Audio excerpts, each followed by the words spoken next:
Isang laba lang yan sa Pride Bar Blue. May powerful stain-away enzymes na malupit sa dumit mansya. At di masakit sa kamay. Isang laba lang yan. Hello, pahinga! Hello, Pride Bar Blue. ACS. Tanggaling-galing mo. Smart dishwashing paste ko. Pritong ulam na masebo, plato o kaldero. Tanggaling for everyday. Ganyan pag smart ang dishwashing paste. May double tanggaling formula. Tanggal ang sebo, tanggal ang bakterya. Pahit para walang bahid, linis fantastic sa metal at plastic. Number 1 ko to. Tanggaling-galing mo. Smart dishwashing paste. ACS. Sa pagbabalik tanaw sa 87 taong legasiya ng DZRH, napagtagumpayan na ng kauna-unahang himpilan ng radyo sa Pilipinas ang iba't ibang pagsubok, kabilang na ang bangungot noong panahon ng Pilipinas ang oras, 5 minuto na makalipas ang alas 5 ng hapon. Ang 13th PMAP Makatao Awards for Media Excellence Best AM Radio News Program. Kasama sina Kyle Mulyas at Yuel Reyes. DZRH Boom Balita. Nagbabagang mga balita at sumasabog na mga ekspose. Naglalagablab na ulat ng mga mobile unit reporter. DZRH Boom Balita. Mainit, malaman, sagisag ng katotohanan. DZRH Boom Balita.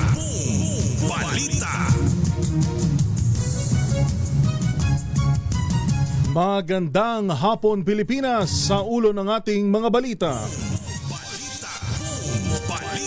Bagyo at isa pang low pressure area sa labas ng Philippine Area of Responsibility. Binabantayan ng DOST Pag-asa. Biyahe ng ilang barko kanselado, ilang flight naman na divert dahil sa sama ng panahon. 10 maleta boys laya na matapos makapagpiyansa sa kasong perjury. NBI Director Melvin Matibag, hinamon si dating Congressman Jing Paras na itangging nakausap ang inarestong talent manager kaugnay ng honey trap plot. Presyo ng petrolyo may rollback sa susunod na linggo. LTFRB sinuspinde ang operasyon ng isang taxi na naningil ng 2,000 piso sa dayuhang pasahero. At Alex Ayala abante na sa round of 16. Sunod na makakaharap si Belinda Bencic ng Switzerland.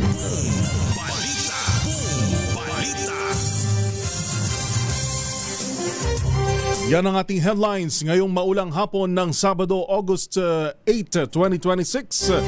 Sa pangalan ng buong pwersa ng DZRH News, magkarinigan tayo hanggang alas 6 ng gabi. Ito sa DZRH Boom Balita. Inyong nakakasama, ito po si Yuel Reyes.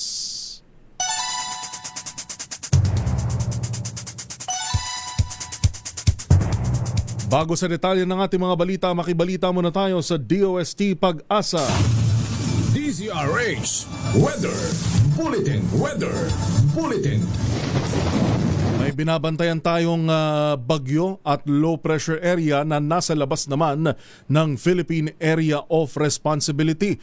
Makakaapekto ba sa atin ito, Miss Lori De La Cruz ng DOST Pag-asa? Ma'am Lori, magandang hapon po. Magandang hapon, sir, at sa lahat ng ating mga tagapakinig. Sa kasalukuyan nitong bagyo na nasa labas ng FAR, hindi naman natin inaasahan direkta na makakaapekto dahil mababa naman ang tsansa na ito ay pumasok ng ating area of responsibility. Pero sa ating forecast, ito ay mag-enhance ng habagat. So yung habagat. Miss Lori? Alright, babalikan natin si Lori De La Cruz ng DOST Pag-asa. Ang binabanggit niya, hindi direktang makakaapekto dahil hindi naman to papasok ng ating PAR. Babalikan natin si Lori ng Pag-asa. Samantala, binahaho ang ilang mga lugar sa Metro Manila ngayong araw ng Sabado kasabay ng halos walang tigil na buhos ng ulan. Sa monitoring ng MMDA Metro Base, kabilang sa mga binahang lugar ang Quezon City sa bahagi ng D. Tuazon, kanto ng Maria Clara, Araneta Avenue, corner Baloy, Quezon Avenue, kanto ng D. Tuazon at A. Bonifacio, corner Sergeant Rivera. Gutter deep na bahari ng naranasan sa EDSA Estrella, gayon din sa Valenzuela City, partikular sa MacArthur Highway sa tapat ng Fatima Hospital at Karuhatan Market. MacArthur Highway corner Hermoso hanggang Bernardo Street at sa C3 NLEX Connector. Patuloy na nakararanas ng mahina hanggang sa malakas na pagulan ang ilang mga lugar sa bansa dahil sa habagat. Balita. Balita. Alas 5 Gs ng hapon, kinansela ang ilang biyahe ng mga barko dahil sa epekto ng Southwest Monsoon o habagat ngayong araw ng Sabado. Base sa abiso ng Philippine Ports Authority, kabilang sa mga apektado ang mga pantalan sa Batangas, Bicol, Marinduque, Quezon, Masbate, Mindoro, Bohol, Palawan, Panay Guimaras at Western Leyte, Biliran. Sa Mindoro, kanselado ang lahat ng fast craft sa Port of Calapan, habang ilang biyahe rin mula San Jose, Puerto Galera at Rojas ang hindi matutuloy. Sa Batangas, suspendido ang ilang biyahe patungong Puerto Galera, Odiongan, Sibuyan at Katiklan. Kanselado rin ang ilang biyahe sa Bohol, Palawan at Panay Guimaras. Pinapayuhan ng mga biyahero na makipag-ugnayan muna sa kanilang shipping line para sa pinakabagong impormasyon bago bumiyahe. Balikan na natin si Miss Lori de la Cruz. Ma'am Lori, pasensya na ho, naputol tayo. Yes po, good afternoon at sa lahat ng ating mga kababayan. Yung bagyo po na nasa labas ng ating area of responsibility, hindi naman natin ito inaasahang papasok ng PAR, pero ang nakikita natin na scenario ay mag-enhance po ito ng habagat. At yung habagat, yun po yung nagdudulot ng malalakas na pagulan ngayon sa Ilocos Sur, sa La Union, Abra, Benguet, Zambales, Batan at Occidental Mindoro. Mataas po yung tsansa ng mga pagbaha doon dahil sa halos patuloy na pag-ulan. Gayon din, katamtaman hanggang sa malakas na mga pagulan ang inaasahan pa rin dito sa Metro Manila, sa Ilocos Norte, Pangasinan, Apayao, Kalinga, Mountain Province, Ifugao, Nueva Vizcaya, Tarlac, Nueva Ecija, Pampanga, Bulacan, Rizal, Cavite, Batangas, Oriental Mindoro at Antique. So, ingat pa rin po at lalo na sa mga low-lying areas natin, mataas ang tsansa ng mga pagbaha. Sa natitirang bahagi ng Luzon at Visayas, maulan din ho, light to moderate rains naman. Habang sa natitirang bahagi ng Mindanao, generally fair weather ang mararanasang panahon. Yan ang latest mula sa Pag-asa. Ito po si Lori de la Cruz. Ma'am Lori, meron pa ho ba tayong nakataas na red or orange yellow warning? Opo, sa kasalukuyan, under red rainfall warning pa rin po tayo dito sa Metro Manila and some nearby provinces. Yan nga po ay dahil sa patuloy na epekto nitong habagat. Sa kasalukuyan na naka-red po sa atin ay Bataan, Metro Manila, Zambales, Batangas at maging sa Cavite, isa-isa natin. Cavite, Bulacan. So, yun po yung mga provinces wherein nakataas po yung ating red heavy rainfall warning. Hanggang sa ano po ito, no? Hanggang sa alisen kasi usually may validity lang no, ang mga heavy rainfall. So far hanggang 5 PM po yung issuance. So, valid ito hanggang 8 PM later. Alright. Maraming salamat, Ma'am Lori. Yes po, good afternoon. Lori de la Cruz ng DOST Pag-asa. DZRH Weather Bulletin. Balita. Balita.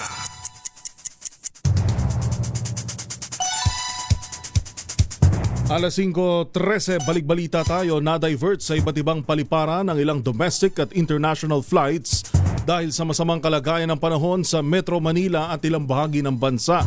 Ayon sa Civil Aviation Authority of the Philippines o CAAP, 5 flights ang apektado, kabilang na ang isang Cebu Pacific flight mula Incheon na patungong Maynila ang na-divert at lumapag sa Iloilo, habang isang flight mula Pagadian na patungo ring Maynila ang lumapag naman sa Kalibo.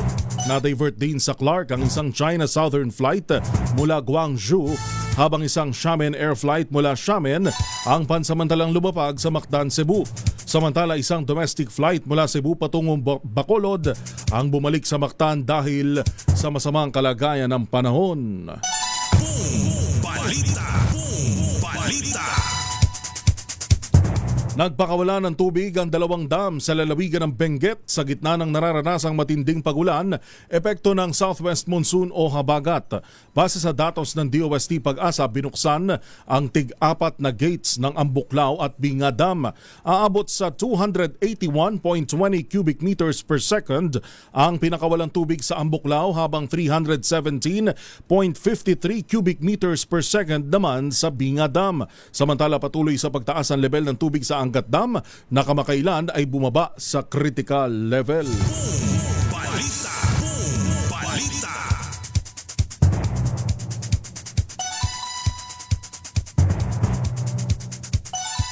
Samantala, alamin natin ang sitwasyon sa labas ng himpilan. Kamusta ang antas ng tubig sa Marikina River? At may mga ilang bang lugar na baha ngayon baha pa rin as of now sa Metro Manila. RH23, Edwin Duque. Edwin! Yoel, isang metro na lamang ay abot na sa first alarm itong level ng tubig dito sa Marikina River sa Marikina.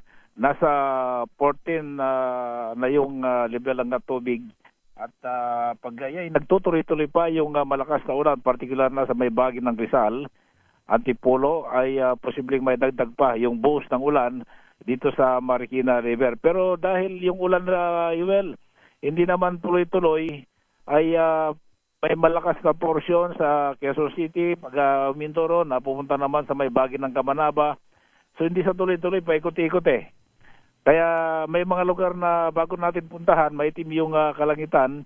At kapag bumuhos na yung lakas ng ulan, biglang magliliwanag, at yung ilang porsyon naman ng Metro Manila, doon naman yung itim. At pagkalipas ng halos 20 minutes, muling nagliliwanag, ibig sabihin, bumabagsak na yung malakas na ulan. Halos 20 minutes nang bumuhos yung ulan dito sa may bahagi ng Marikina, Pasig, Quezon City. Pero sa mga oras ito ay biglang tumila ang ulan. Kanina, bago natin ikutin itong ilang bahagi ng Camanaba at Quezon City, yung mga baha na nagresulta ng magdamag na ulan hanggang kaninang umaga ay humupa na, partikular dyan sa may bahagi ng Laloma, bahagi ng Camanaba, at yung ilang lugar naman dito sa may bahagi ng Pasig. Humupa na yon dahil ang ulan ay biglang tumigil kanina, pero ngayong hapon, itong mga oras nito, ay nagtutuloy-tuloy yung may kalakasang pag-ulan, pero kalat-kalat dito sa bahagi ng Metro Manila. So itong bahagi ng Marikina, itong Pasig at bahagi ng Quezon City, bigla nang maliwanag na yung kalangitan, pero makikita natin habang nandito tayo sa may bahagi ng C5, yung bahagi ng Parañaque, Pasay at bahagi naman ng Southern Luzon, yun naman ang medyo maitim na yung kalangitan na palatandaan na may mga pagbugso pa rin ng malalakas na ulan sa naturang mga lugar. Sa gayon ay medyo mabigat yung daloy ng trapiko dito sa may kaban ng C5 patungo ng Makati, no? Dahil dito naipon yung mga sasakyang galing ng Marikina na nag-shortcut at iba naman na galing ng EDSA. Ayan, tumila. Lumakas na naman yung ulan, Joel, kaya Bugso. ingat-ingat, no? Bugso. Biglang lalakas. Ingat-ingat tayo. Dahil marami ng mga kababayan natin na akala nila wala nang ulan. Naglalakad, biglang bumuhos. Maraming biglang tatakbo at sumisilong sa mga ilalim ng tulay dahil sa biglang bugso ng malalakas na ulan. Sa ngayon ay wala pa naman tayong nakitang mga pagbaha dahil yung mga bahang nakita natin kaninang umaga bago magtanghali, yun yung ibinagsak ng ulan mula pa kaninang madaling araw.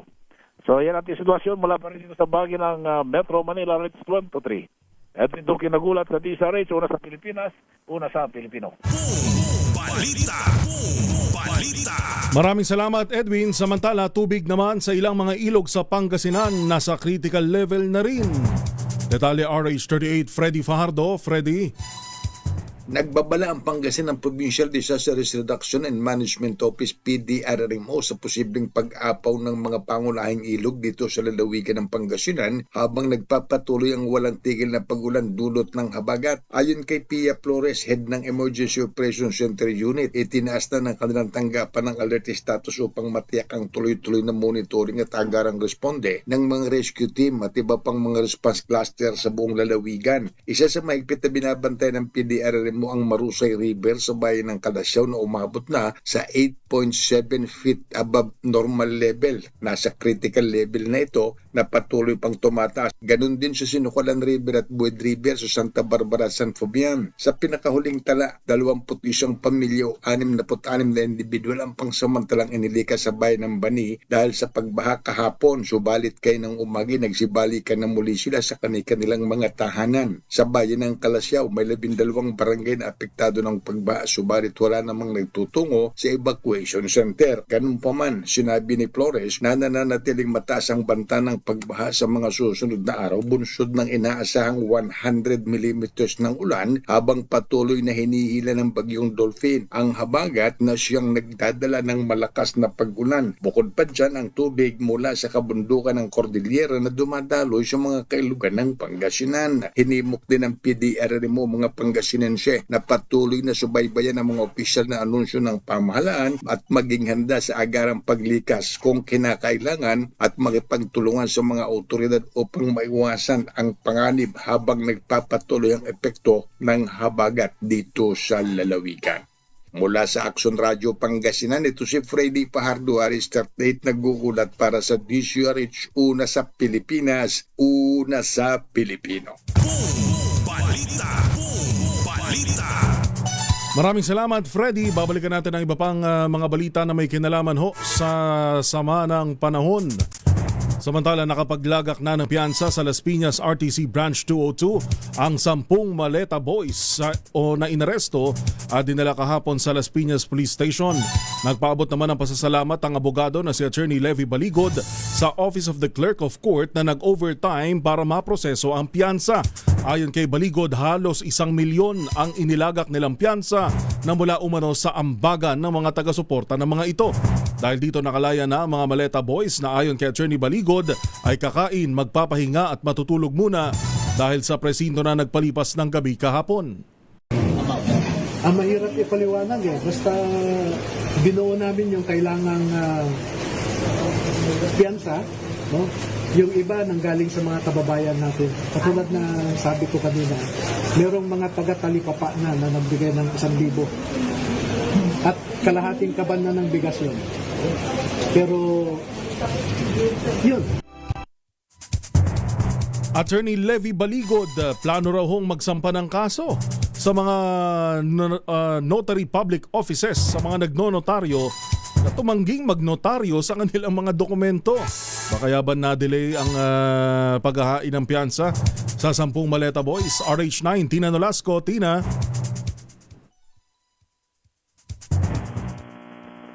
Oh, ahead, Tina.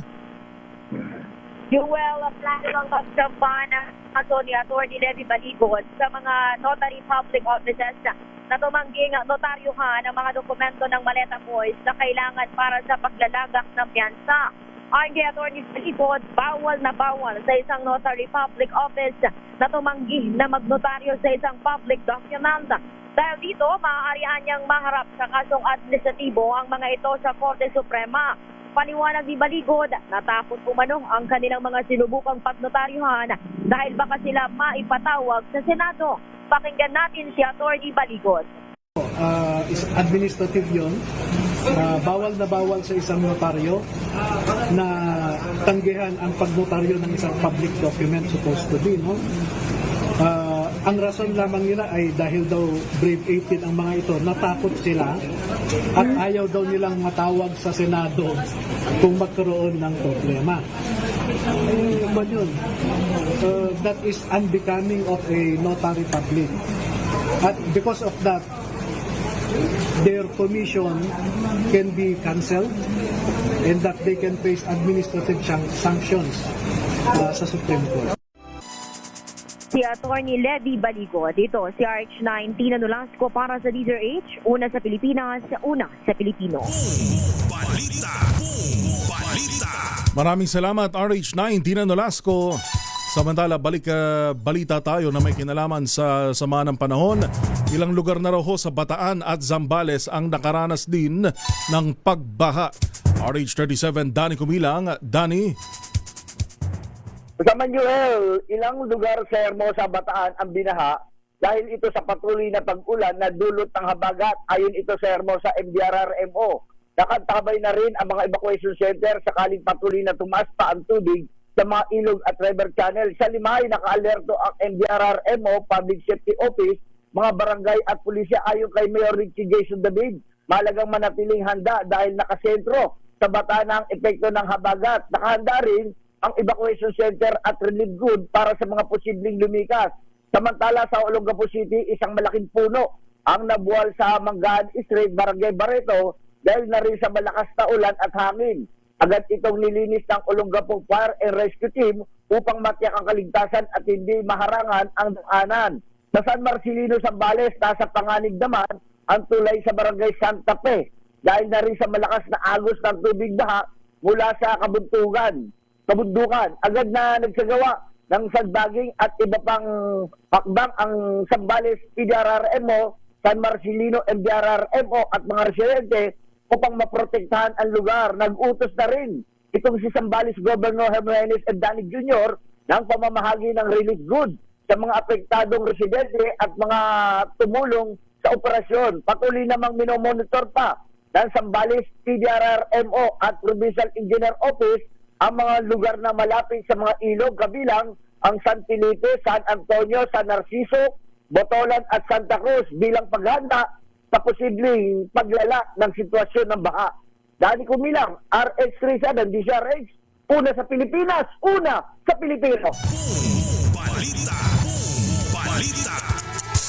Maraming salamat, Danny Kumilang. Babalik ho tayo at sa ating pagbabalik, meron tayong update dun sa nag-viral na taxi driver na naningil ng 2,000 piso sa kanya hong pasaherong turista.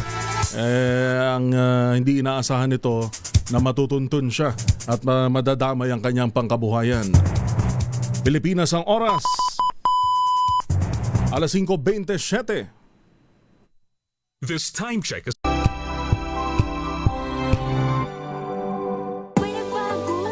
May arte? May budget?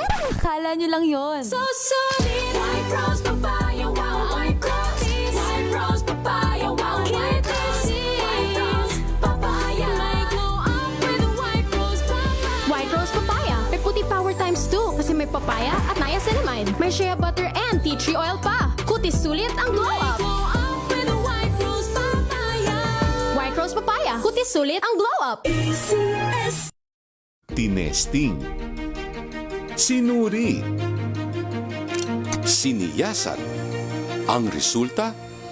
Super effective ang Shield sa pagpatay ng bakterya at virus. Shield Antibacterial Soap. Believe ang mga eksperto sa Philippine Nurses Association. At si Mami. Tiwala ako sa Shield. Shield Antibacterial Soap. Napatunayang mabisa. Ang mga nurse, tiwala. ACS.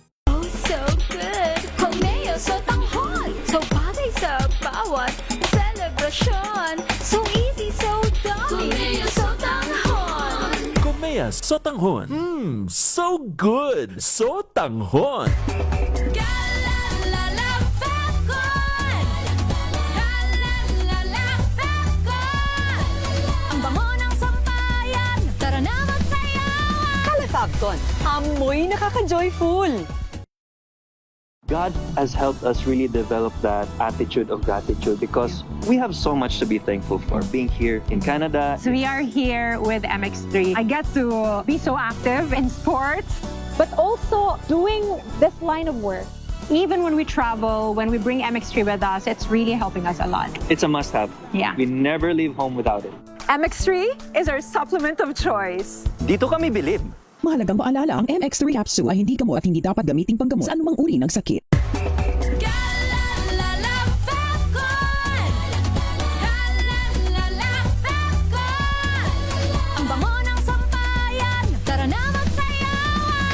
Falcon. Amoy nakaka-joyful.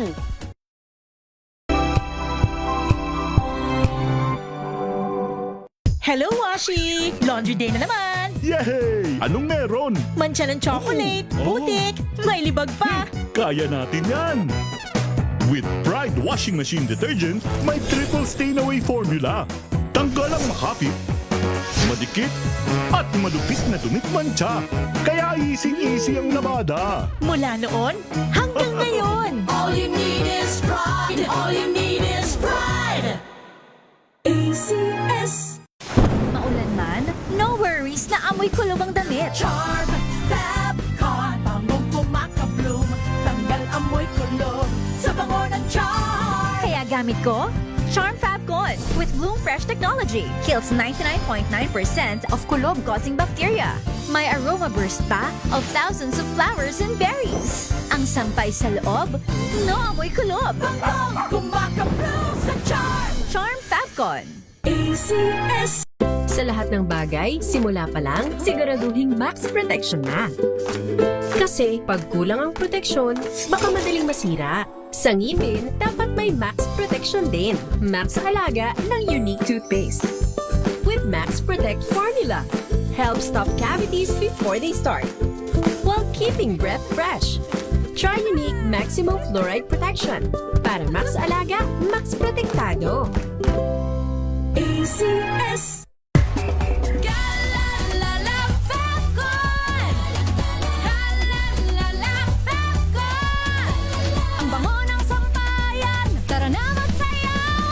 Falcon. Amoy nakaka-joyful.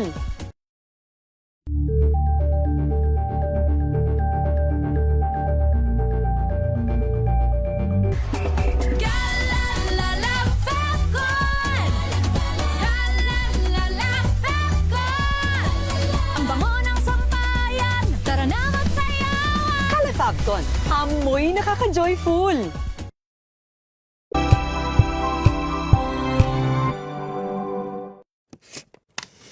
Dulot na matinding takot at kaguluhan sa San Jose National School, Tacloban City matapos maganap ang isang insidente ng pamamaril.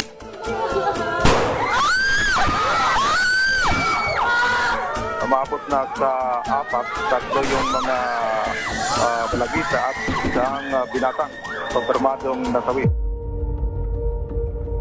Can we say that actually someone is at fault here? I think definitely there will be people at fault. So number one, I think just to put it out there talaga, yung mga adults surrounding the child, the fact that they were able to get access, na may access sila sa barel. Eh yung bata na yan, nakamatay yan eh! Nakamatay yan! Nakamatay yan ang tao! So ano? Ibababahay pag-asa lang yun? I think walang may isang sagot kung paano talagang bibigay yan. Kasi, of course, we can imagine all these parents are probably feeling I can never forgive. Hindi ko kayang ipagpatawad o magpatawad sa mga taong ito, kahit mga bata pa to. And karapatan nila maramdaman yun. Instead, mas palakasin, mas palalimin pa ang ating mental health services, ang ating community mental health services, ang ating family development services.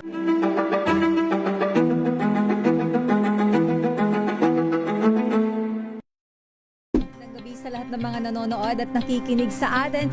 Thank God it's Good evening, Metro at Mega Manila. Magandang gabi Pilipinas, Metro and Mega Manila. Nas extension sa DZRH at RHTV. Samahan Expose DZRH. Boom! Balita! Boom! Balita! Pinabanggit sa atin ni Miss Lori kanina na meron pa ring red rainfall warning na nakataas ang DOST Pag-asa dito ho sa Metro Manila at ilang bahagi ng Cavite at mga karatig dalawigan. Kaya sa mga kasama ho natin sa kalsada na bumibiyahe ngayon, ingat-ingat ho. Pagka madulas talaga ang kalsada, lalo kung mabilis, pag biglang nagpreno, hindi kumakagat ho kaagad. Kaya mag-ingat, doble ingat, lalo pagka nag-zero visibility yung ating kalsada, lalo pag biglang bumuhos ang malakas na ulan. At speaking of kalsada, sinuspinde ng LTFRB ng 30 araw ang operasyon ng isang taxi matapos maningil ng sobra sa isang dayuhang turista para sa isang short trip. 5 minutong biyahe mula sa Ninoy Aquino International Airport o NAIA Batay sa nasabing vlog, sinisingil ng 2,000 piso ng taxi driver ang dayuhan para sa maikling biyahe at pinayagan din ng driver na sumakay ang isa pang pasahero sa kanyang taxi. Ayon kay LTFRB Chairman Attorney Vigor Mendoza, malinaw na paglabag sa franchise rules ang insidente. Samantala ipinag-utos na isuko sa LTFRB ang plaka ng taxi at sumailalim sa drug test ang driver. Itinakda sa August 19 ang pagdinig kung saan inaasahang magsusumite ang operator ng notarized na paliwanag.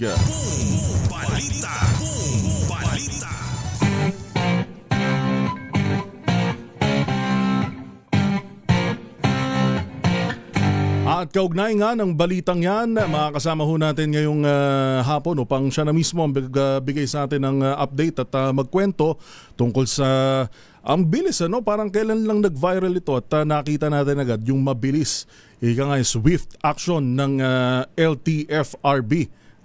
Kasama na ho natin sa linya si LTFRB Chairman Attorney Vigor Mendoza. Chairman, magandang hapon po. Si Yuel Reyes po ito sa pang-Sabado nating programa. Good afternoon, UL. Opo, at Chairman, kayo na po bahala magkwento. Paano ho ba natunton itong taxi driver na ito na naningil? Tama ho ba? 2,000 pesos dun sa dayuhan. Nagpapasalamat nga kami dun sa nag-post sa social media, no? At dahil doon, kabisto tong driver na to. Pero alam mo, we will have a shift in policy, UL, no? Mm-hmm. Kasi marami ng beses to nakakapundi na talaga, no? Nakakasira sa imahe ng Pilipinas. So starting today, sasampulan natin itong sige ng 2,000, no? I've already instructed our legal division to put together a criminal complaint, no? Kung hindi yan attempted, frustrated, or consummated estafa, punishable from 6 to 12 years imprisonment. Pasensya na lang, talagang ikukulong na namin yung mayan kasi lahat ng Pilipino natatamaan dahil sa kanilang kasamaan, sa kanilang pansariling iniisip lang nila. Hindi nila iniisip yung imahe na ginagawa sa ating bansa. So we will be very strict with this. Yung sa franchise ng taxi na yan, hiringan naman natin, bibigyan natin pagkakataon yung operator magsalita. But if the operators do not exercise strict supervision and control sa kanilang mga drivers, pati sila dadamay na natin dyan. In the principle of conspiracy. Within today, inihanda ng iba talaga. Iba ang Mr. Chairman, Attorney Vigor. Pero ito hong, paano yung magiging na to, yung next step natin, Attorney? Kasi ito, nangyari to mula dun sa airport na talagang napakadaming turista. Opo. Masyado na madarating ang Pasko. Baka yung mga OFW natin maging biktima po rito, no? Magtagtawag po kami ng regional conference this coming week, no? Maghahanda na kami na sample criminal complaint.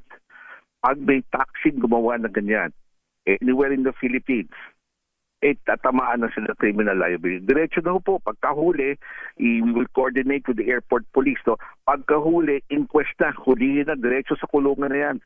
Tapos pa-inquest na yan sa piskal. Yun. Alam natin... Para wala nang... Opo. Ayaw to be no, you will Pang ilan na yan. Hindi lang yan sa Metro Manila. Ilang beses na yan. Tapos sa Cebu, may nangyari yan sa isang Koreano. This should be stopped. Hopefully, hindi na sana tayo umabot sa pagkakakulong ng mga driver. No? Pero kailangan hinto na to nakakasira sa ating lahat Opo. Tsaka attorney, yung alam naman natin ngayon na hindi na lang taxi yung meron, kundi meron na ring mga TNVS na merong fix na fare na nakikita na agad yung pasahe na dihamak na mas mura. Kumbaga dapat niyang maging masigasig ngayon yung ilang mga kasama natin mga taxi driver na wala na yung mga ganitong lumang kalakalan. Tama yan, Yuel. No? I mean, it's change of attitude talaga. Hindi na naman taxi, pati mga TNVS and other modes of service, especially those serving the airport, no? Talagang tututukan natin yan. Immediately, nagpapaset na po ako ng meeting with MIAA para mag-coordinate namin yung security efforts ulit, no? Magtatalaga po tayo ng mga abogados ng LTFRB dyan sa airport. Talagang pagkahuli, diretso na po sa kulungan yan. Tapos inquest fiscal na po yan. Paano po ba yung sistema, Chairman, dun sa mga airport, sa mga taxi sa airport?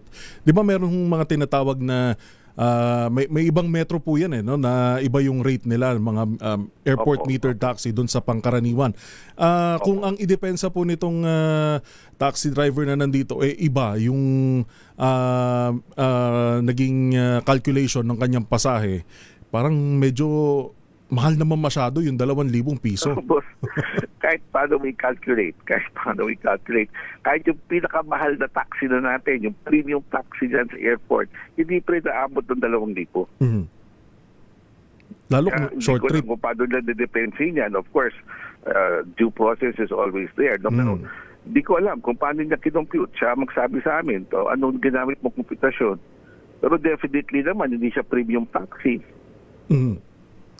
Yung paano ho magiging setup natin dito, Chairman, sa implementation, yung paghihigpit na, sabi niyo nga po kanina na paghihigpit na dito sa pagbabantay, dito sa mga nananamantala, no, na parang ang nabanggit niyo po kanina, tama po ba yung nang estapa na ng pasahero? Paano yung gagawin nating implementation ng pagbabantay? Paduloko na po yan dito po, instructions sa amin ni Secretary Banoy, throw the book at them, no? So kaya throw the book, pati yung criminal book, no? Kung anong nakasaad na criminal liability, sasampa na namin yan, no? But we will coordinate with the security personnel ng airport para magkaaliman kami. Pag binahulin ganyan, overcharging na naman o protracting of passenger na napakalaki, yung diretsyo ng sa kulungan. We will coordinate also with the PNP, no, para everybody is coordinate, inungat dito. Dapat dito pagkahuli, kulong. May nagtatanong dito, Chairman, normal ba na merong kala natin bus lang tsaka jeep yung merong ibang jeep wala pa, pero may parang konduktor dun sa harap niya. Pwede bang may ganon sa ating mga taxi o hindi lang taxi, kahit TNVS? Isa pa yan. Bawal po yan na magkaroon ng tao sa loob, no? Ipaliwanag nila kung sino yan. Kasi bawal talaga yan. So, ewan ko ba kung paano, hindi ko maisip kung ano pang itatapon dito sa taxi driver na to. Talagang may intention para bang mayroong talagang premeditated na gagawin sila. Parang sanay na sanay, sistematiko na May parang hindi nung una hindi kasama itong yung lalaki sa kanyang parang nagkukonduktor at base dito sa report isinakay lang sa ibang location. So parang meron talagang system na ganito. Pwede ba natin masilip din 'yon, Chairman? Kasama sa show cause po natin yan. Magpaliwanag siya kung anong ginagawa ng lalaki yun dun sa harapan. Because that's not allowed.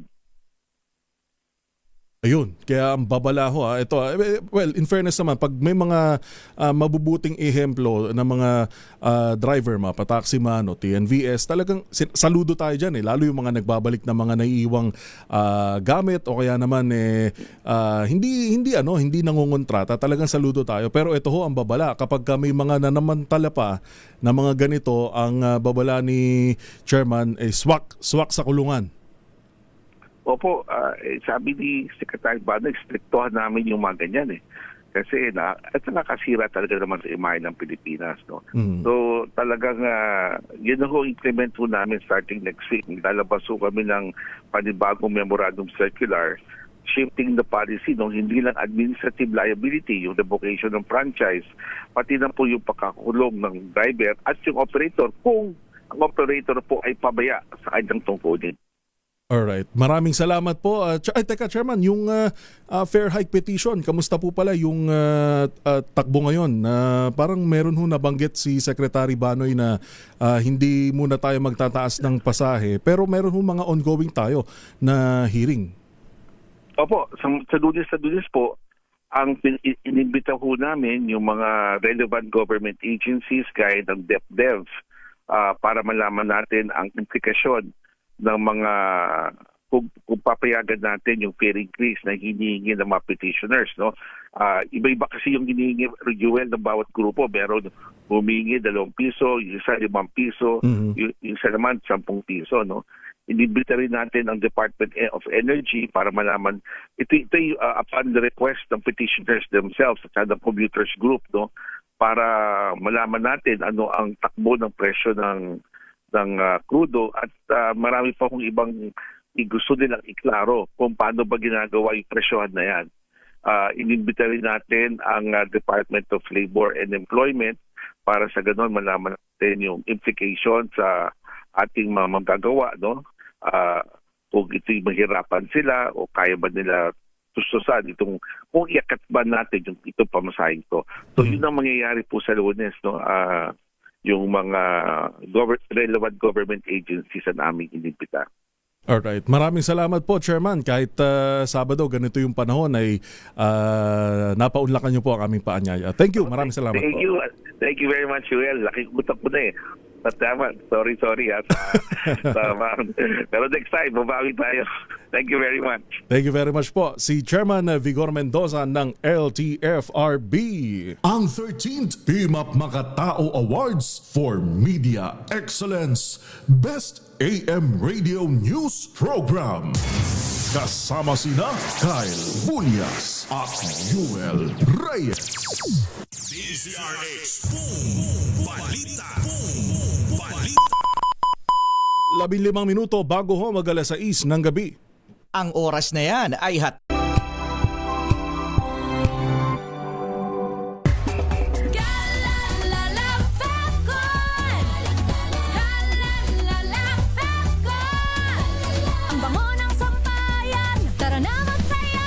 Calefabcon, amoy nakaka-joyful.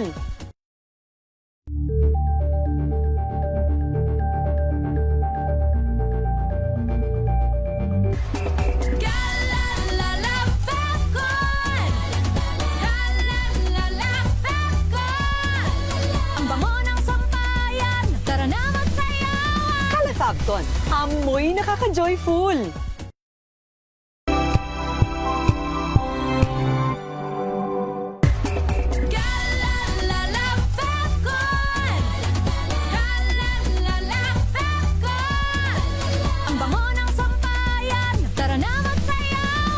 Calefabcon, amoy nakaka-joyful.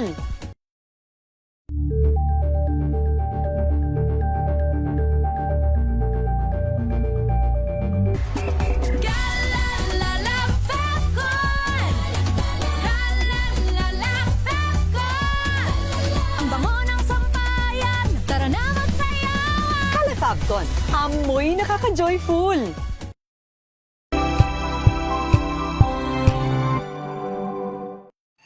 Mga balitang gigising sa inyong umaga. Mga balitang kailangan mong malaman. Mapapakinggan sa ACS Balita sa 2x2. Kasama sina Anthony Taberna at Jerry Baha. Lunes hanggang Biyernes. Sa pool, Sabado. Sino misteryo ngayon pong Sabado, ano po? Alamin ang mga maiinit na isyung pambayan, mga balitang kailangan mong malaman, usapin sa pamahalaan, politika, ekonomiya at kabuhayan. Ito ang mga dapat mong malaman, pakialaman at pag-uusapan dahil kayo ang tinig ng mamamayan dito sa Damdaming Bayan. Live sa DZRH Radio, DZRH TV at DZRH Digital. Kasama sina Lakay, Deo Macalma at Elaine Apit. Araw-araw, Lunes hanggang Biyernes. Damdaming Bayan.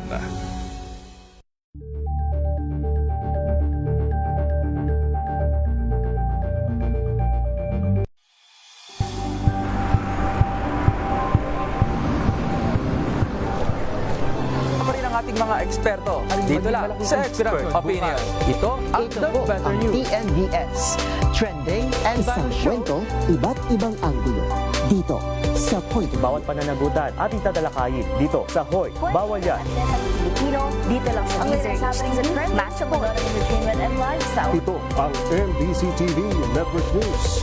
Una sa Pilipinas, una sa Pilipino.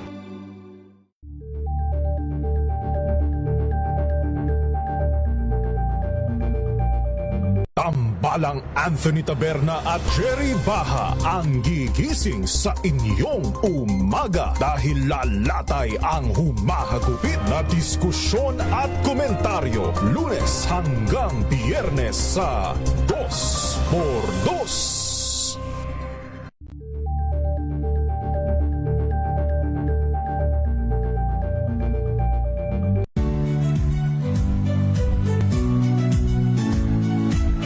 Magandang araw mga kaibigan. Ito po ang inyong balerina ng bayan, si Lisa Makuhay Lizalde, na nag-aanyaya sa inyong samahan kami at ang aming mga espesyal na panauhin para sa kalahating oras ng masayang kwentuhan sa aming programang Art to Art, kung saan ang usapang sining at kultura ay para sa lahat.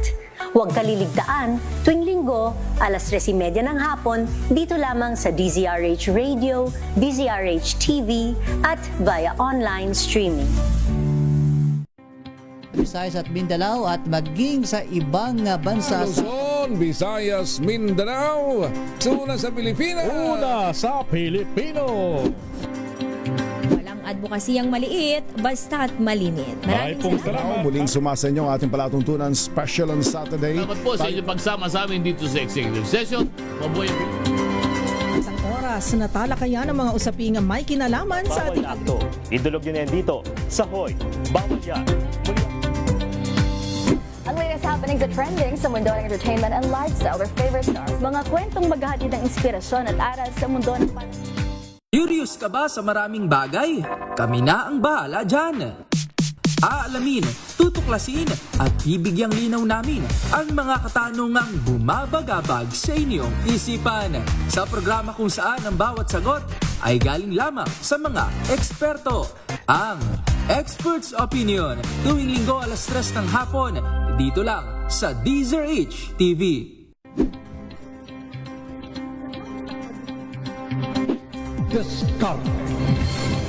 At maraming salamat po sa mga inyo na ang Agri-Ascenso hanggang sa susunod na sa Alas 4 na po ng inyong paboritong programa ang DZRH Boom Balita ngayong araw ng Sabado. Kung good vibes ang hanap mo, dito ka na sa sigurado! Mula sa mga istoryang nagbibigay ng inspirasyon hanggang sa mga kwentong may dalang solusyon. Mga balitang pampagaan, pakiramdam at pampaganda ng araw. Hindi lang ba sa good news, kundi the better news. Mula Lunes hanggang Biyernes, 1:00 ng tanghali sa DZRH TV. Gabi sa lahat ng mga nanonood at nakikinig sa atin. Thank God it's Good evening, Metro at Mega Manila. Magandang gabi Pilipinas, Metro and Mega Manila. Extension sa DZRH at RHTV. Samahan sa pool, Sabado. Gabi ng misteryo ngayon pong Sabado, ano po? Sa pagbabalik tanaw sa 87 taong legasiya ng DZRH, napagtagumpayan na ng kauna-unahang himpilan ng radyo sa Pilipinas ang iba't ibang pagsubok, kabilang na ang bangungot noong panahon ng ikalawang digmaang pandaigdig. Impormasyong naihatid ng himpilang KZRH ang siyang naging kaagapay ng mga Pilipino at nakasama hanggang sa nakamit ang kalayaan. At nang muling mapas sa kamay ng mga Pilipino ang kasarinlan, nagbukas din ang panibagong yugto para sa himpilan. Mula sa KZRH na kalaunay naging DZRH, ang mga balita at impormasyon ang nagsilbing gabay ng mga Pilipino. Naging hudyat ito ng panibagong simula at patuloy na paglago kasabay ng babagang mga balita at sumasabog na mga ekspose. DZRH Boom Balita. Boom Balita.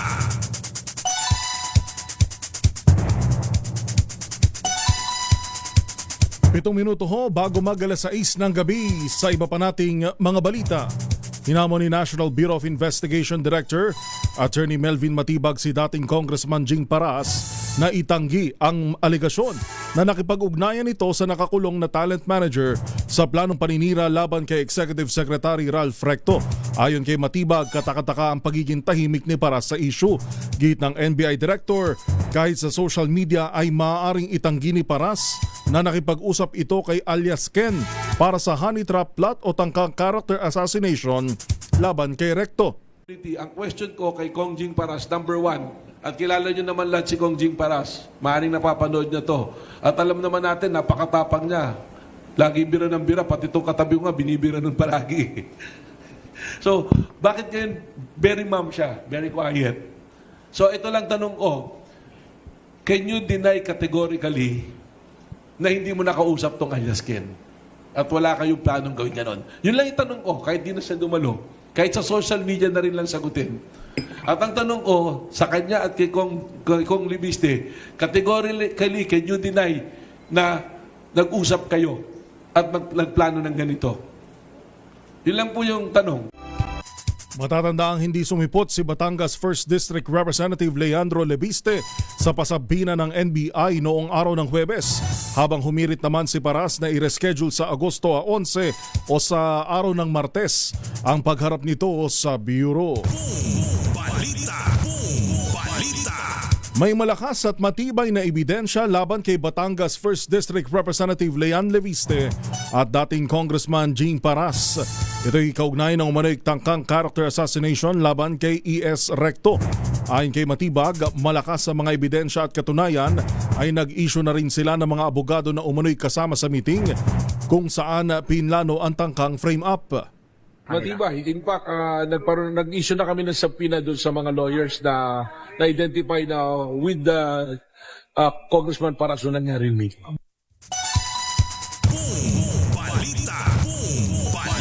Sa iba pang mga balita, hinamon ni Ombudsman Boying Remulla ang mga alkalde na mahigpit na bantayan ng mga opisyal at tanggapan na nasa ilalim ng kanilang pamamahala sa mga ulat na umano'y korupsyon sa garbage collection at waste management contracts. Sa programang DZRH Executive Session, sinabi ni Remulla na may natanggap na report ang kanilang opisina hinggil sa iligal na kalakalan sa basura na kinasasangkutan pa ng ilang alkalde.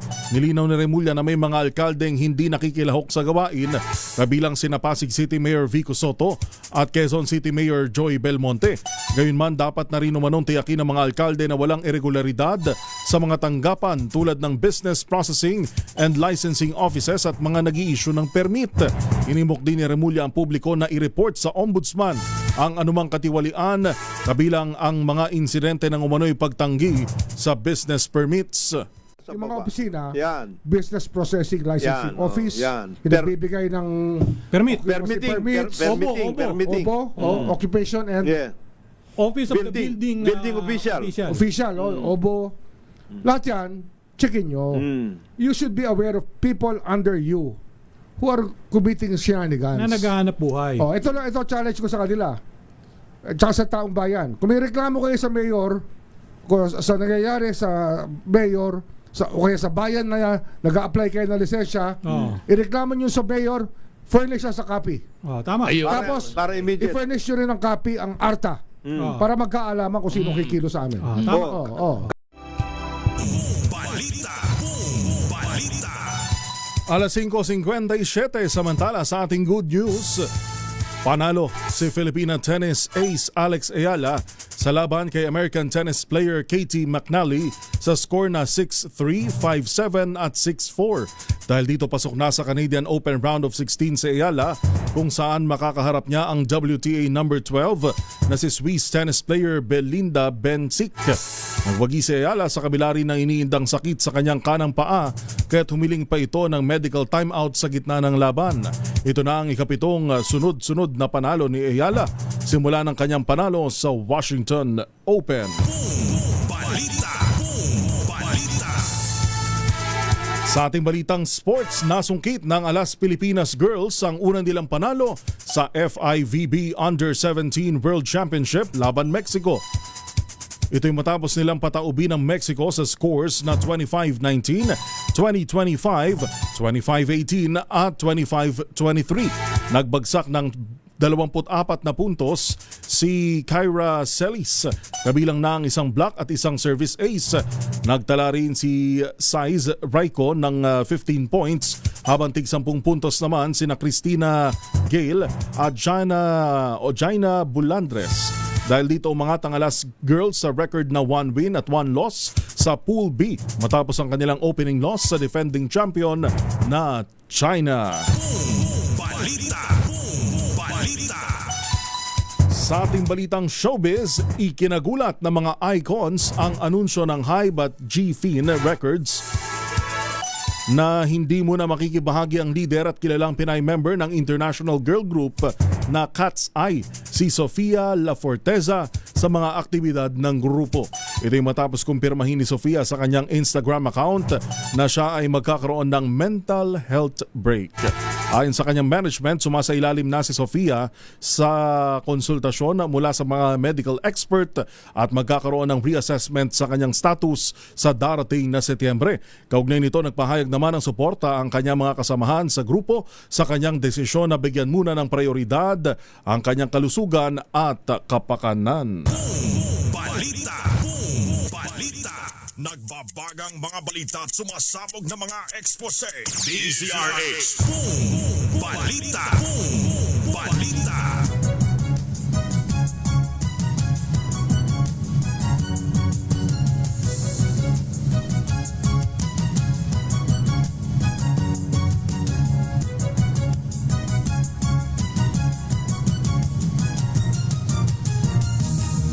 Ingat-ingat ho sa mga bumibiyahe ngayon. Malakas pa rin ho ang buhos ng ulan at pabugso-bugso ho ito. Ayon nga sa Pag-asa ay asahan pa na tatagal ito hanggang sa susunod na linggo dahil sa pinalakas pa rin na epekto ng habagat. Ito ho ang live feed mula ho sa MMDA Metro Base. Ang sabi kanina, may mga lugar pa rin na baha at meron ding build up ng mga sasakyan lalo na ho sa mga major thoroughfares, kaya ingat-ingat ho at planuhing maigi ang inyo pong biyahe.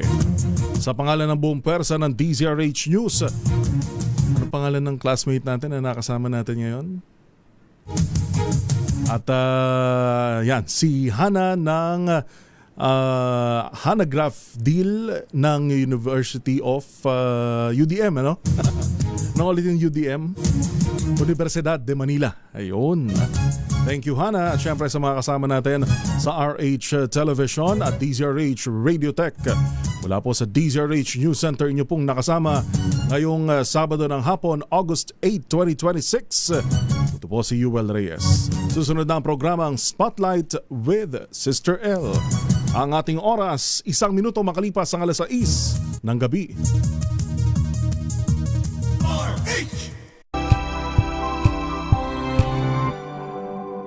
Ngayong ika-87 taon ng kauna-unahan,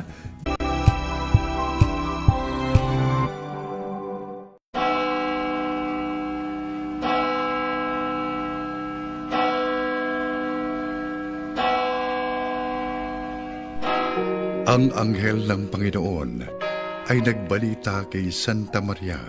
At siya'y naglihi, lalang ng Espiritu Santo. Aba, Ginoong